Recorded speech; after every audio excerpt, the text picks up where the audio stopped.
Bonjour à toutes, bonjour à tous, bonjour à tous mes sixièmes, bienvenue sur cette vidéo de mercredi, toujours dans le thème de la proportionnalité. Et comme je vous l'avais expliqué, aujourd'hui je vais vous apprendre la méthode numéro 2 pour déterminer une valeur inconnue dans un tableau de proportionnalité. Toujours, hein. Je trouve que, petite correction, je trouve que dans la vidéo précédente, je ne l'ai pas assez dit, alors je le répète ici, toutes les méthodes que je vous propose, sont des méthodes applicables lorsqu'on a un tableau de proportionnalité. Et c'est tout. En dehors de ça, on ne peut pas appliquer mes méthodes. D'accord? Donc, méthode la dernière fois, c'était le coefficient de proportionnalité pour passer d'une ligne à l'autre en multipliant ou en divisant. Deuxième méthode que je vous propose aujourd'hui, elle s'appelle la linéarité multiplicative. Alors, ça paraît assez scientifique, assez incongru comme dénomination. Ne vous inquiétez pas, vous devez simplement retenir la méthode derrière, le nom en lui-même, linéarité multiplicative. Je ne vais pas vous l'expliquer. Retenez juste le mot surtout multiplicative. Le mot linéarité est un peu complexe, mais comme c'est le terme, rigoureux mathématique, je vous le donne, mais je ne vais pas vous l'expliquer ici. En tout cas, toujours est-il que la technique que l'on va apprendre aujourd'hui, la méthode numéro 2, va être la linéarité multiplicative. Alors pour ça, je vous demande de vous concentrer sur le tableau que je viens de vous proposer ici, de proportionnalité, hein, je précise, dans lequel je vais vous apprendre à utiliser la méthode numéro 2, la linéarité multiplicative. Alors dans ce tableau-là, nous sommes en présence de deux grandeurs, le nombre d'agglos et le nombre de sacs de ciment. Dans une construction de bâtiments et travaux publics ou dans une maison, on peut se servir donc d'agglos pour construire les murs et pour solidifier, pour assembler ces agglos, il faut utiliser du ciment. Alors là, c'est une technique que je vous donne, il y en a plein d'autres pour construire des bâtiments, mais là, c'en est une. Ok, ce tableau de proportionnalité nous indique combien de sacs de ciment il nous faut pour placer 23 agglos ensemble. Parce que vous savez, hein, donc pour chaque agglo, on met un peu de ciment, on pose notre agglo, etc. Et puis, pour un sac de ciment, c'est pas infini, on peut pas faire toute une maison entière, on peut placer qu'un certain nombre d'agglos. Alors pour un sac de ciment, on peut placer 23 agglos dans la maison. Bien, et la question que je me pose, c'est pour 5 sacs de ciment, combien d'agglos je vais pouvoir placer? Et ensuite, inversement, si je veux placer 46 agglos, combien de sacs de ciment est-ce que je dois acheter?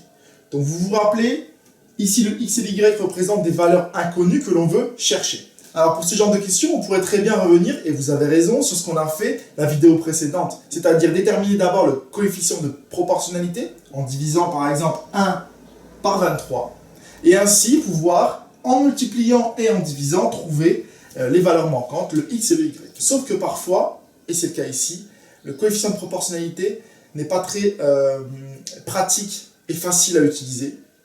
Exemple ici, si vous divisez 1 par 23, vous allez tomber donc sur un nombre qui n'est pas décimal, et ça c'est hors de question d'utiliser ça. Et donc il faudrait, en mathématiques, de manière rigoureuse, le laisser sous forme de fraction, ce coefficient de proportionnalité. Autrement dit, sous cette forme-là. Puisqu'en fait, on ne peut pas obtenir un nombre décimal, comme 3, comme 4,2, comme 5. Ici, c'est un nombre, si vous le tapez à votre calculatrice, c'est un nombre ici qui a un nombre de chiffres infini après la virgule. Autrement dit, en mathématiques, on serait obligé d'utiliser ça, et je suis désolé, c'est pas très pratique comme coefficient de proportionnalité, ça.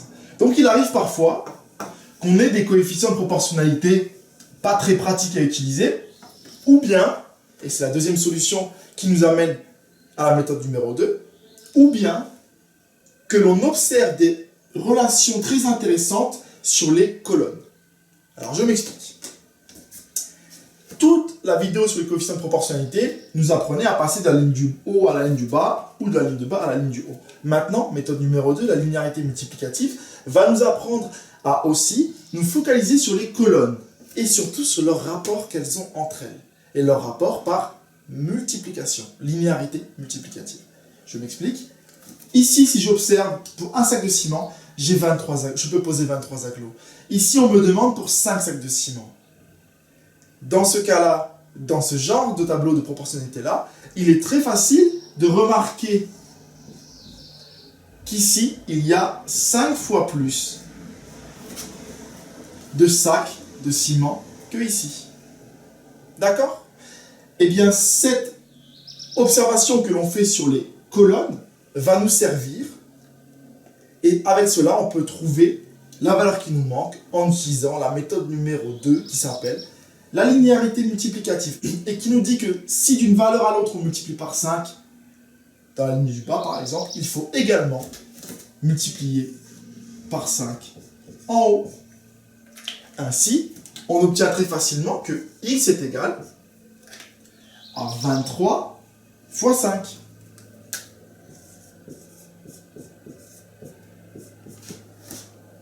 Ce qui nous donne 115 agglos. De la même manière, on veut savoir combien de sacs de ciment on doit disposer pour placer 46 agglos. Eh bien, la méthode numéro 2, la linéarité multiplicative, peut encore une fois s'appliquer, puisque en observant, on voit bien que 23 et 46 sont liés, tout simplement, en réalisant une multiplication par 2. 23 fois 2 égale 46. Ainsi, de la même manière, je peux obtenir y en multipliant par 2, 1. J'obtiens donc y égale 1 fois 2 égale 2 sacs de ciment. D'accord? Voici donc la méthode numéro 2, la linéarité multiplicative. Alors attention, quelques petites précisions. Premièrement, si vous avez observé que d'une colonne à l'autre, vous faites x5, eh bien ce même x5 doit se faire également sur les deux mêmes colonnes, de 23 à x. C'est-à-dire que jamais je ne veux voir un élève qui me dit de la colonne là à la colonne là c'est x5, donc du coup de la colonne là à la colonne là-bas c'est aussi x5. Absolument pas. La linéarité multiplicative c'est entre deux colonnes. Si vous avez repéré qu'ici c'est x5, eh bien c'est seulement de là à là que c'est x5 et pas de là à là et pas de là à la 45e colonne, c'est entre les deux mêmes colonnes. Ici de la même manière, on a repéré que de 23 à 46 c'était x2, et bien pareil ici, de 1 à y, c'est x2 également. Ok? Alors, qu'est-ce qu'il faut retenir de cette méthode? C'est une méthode assez pratique du moment, alors il y a deux cas, du moment que votre coefficient de proportionnalité n'est pas très exploitable, alors à ce moment-là, on peut se rabattre sur ce genre de méthode, et éventuellement sur les suivantes que je vous montrerai ensuite. Et deuxièmement, et c'est celle-ci la plus importante, lorsque vous observez votre tableau, et que entre les colonnes, vous voyez une multiplication facile, alors là, il faut utiliser la méthode numéro 2. D'accord? La méthode de linéarité multiplicative. Et la linéarité multiplicative ne s'applique que sur les colonnes. Vous avez vu, c'est entre les colonnes que l'on travaille. Et non pas entre les lignes, comme le coefficient de proportionnalité. Voici donc la méthode numéro 2. La rédaction est toujours la même, on écrit ce que l'on cherche, on donne le calcul associé et on écrit la réponse. Ça va? Alors je vais vous demander de recopier dans votre cahier de cours à la suite, toujours, cette partie de cours qui vous décrit maintenant la méthode numéro 2. Ce sera donc le petit b en dessous du petit a que vous avez recopié donc lundi. Ce sera le petit b, vous l'écrivez à la suite, et c'est donc la linéarité multiplicative. Allez-y.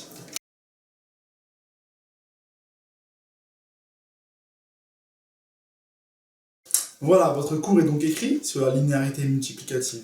Alors avant de vous laisser faire l'exercice, je voulais faire un petit point, une petite précision très importante. Que l'on soit bien d'accord, la linéarité multiplicative, la méthode numéro 2 donc, que je vous ai apprise aujourd'hui, n'annule aucunement la méthode numéro 1 avec le coefficient de proportionnalité. L'une et l'autre sont toujours valables et l'une et l'autre permettent de trouver une valeur inconnue, x, y, z dans un tableau de proportionnalité. La question n'est pas là, la question est de savoir quelle est la méthode 1 ou 2, et ensuite 3 et 4 que je vais vous apprendre, quelle est la méthode que je choisis en fonction du tableau de proportionnalité que j'ai. C'est surtout ça la question que vous devez vous poser. Et jamais, au grand jamais, vous ne devez penser que la méthode que je vous propose dans la nouvelle vidéo annule les anciennes. Jamais. C'est simplement que je vous donne plein de petits outils, plein de petites clés dans une caisse à outils, et qu'en fonction de la situation, en fonction du tableau de proportionnalité, vous prenez telle ou telle clé parce qu'elle vous arrange. En fait, je vous donne des outils qui permettent de vous arranger, de vous faciliter le travail. D'accord? Alors bien évidemment, dans chacune des vidéos, je vous force à utiliser la méthode que j'explique, mais à la fin des 4 vidéos, quand vous aurez vos 4 méthodes, devant n'importe quel exercice de proportionnalité, devant n'importe quel tableau de proportionnalité, vous choisirez la méthode entre les 4 que je vous aurai proposées, qui conviendra le mieux à l'exercice et qui vous semblera le plus simple à utiliser. D'accord? C'est très important de faire cette différence. Et en particulier la méthode donc, de linéarité multiplicative, la méthode numéro 2, elle est très pratique lorsque vous observez des relations par multiplication entre les différentes colonnes.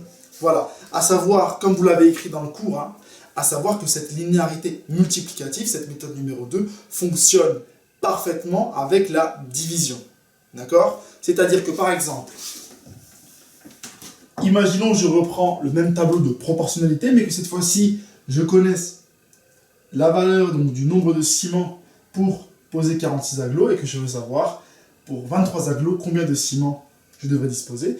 Eh bien, la linéarité multiplicative, même si on dit multiplicative dans le nom de la méthode, elle fonctionne aussi pour la division entre les colonnes. C'est-à-dire que de cette colonne-là à cette colonne-là, on voit très facilement qu'ici, on n'a pas réalisé une multiplication comme tout à l'heure, mais une division toute simple, une division par 2.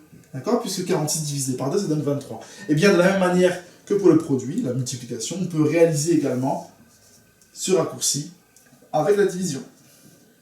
Autrement dit, y serait égal à 2 divisé par 2, ce qui fait un sac de ciment. D'accord? Donc tout ça pour vous dire que bien que le nom de la méthode 2 ce soit la linéarité multiplicative et que je vous ai montré un exemple où de colonne en colonne on trouve des rapports avec des multiplications, et bien cela fonctionne également pour la division. Voilà, donc ça c'est la linéarité multiplicative, et d'ailleurs je vous l'ai écrit également dans le cours. Alors vous allez réaliser maintenant les exercices que je vous propose dans cette vidéo à la suite dans votre cahier d'exercices, et je vous afficherai également la correction associée à ces exercices.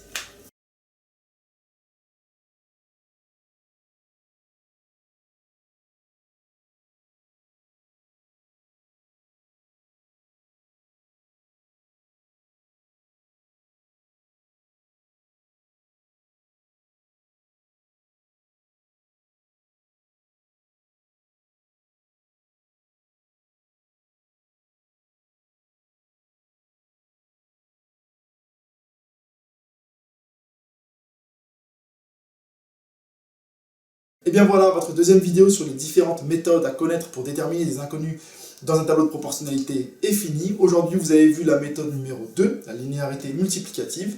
Cette méthode qui nous permet, entre deux colonnes, si on observe une multiplication facile, et bien de refaire cette même multiplication sur l'autre ligne. Ou bien si on observe une division évidente, on peut refaire la même division sur l'autre ligne. Toujours entre deux colonnes, entre deux mêmes colonnes. D'accord ? Bien, ça en fait donc 2. Il nous en reste encore 2 autres à découvrir dans les prochaines vidéos. Vous n'hésitez pas à revoir cette vidéo si vous n'avez pas compris certains points. Surtout, vous n'hésitez pas à m'envoyer des petites questions à l'adresse mail dans la description ou bien sur mon bureau numérique. Moi, je suis toujours à votre disposition comme d'habitude. Vous gardez votre courage, vous gardez votre motivation. On n'abandonne surtout pas, c'est très important pour l'année prochaine, tout ce qu'on fait. Et moi, je vous dis à très bientôt dans une nouvelle vidéo. Et puis, je l'espère, à très bientôt dans la vraie vie.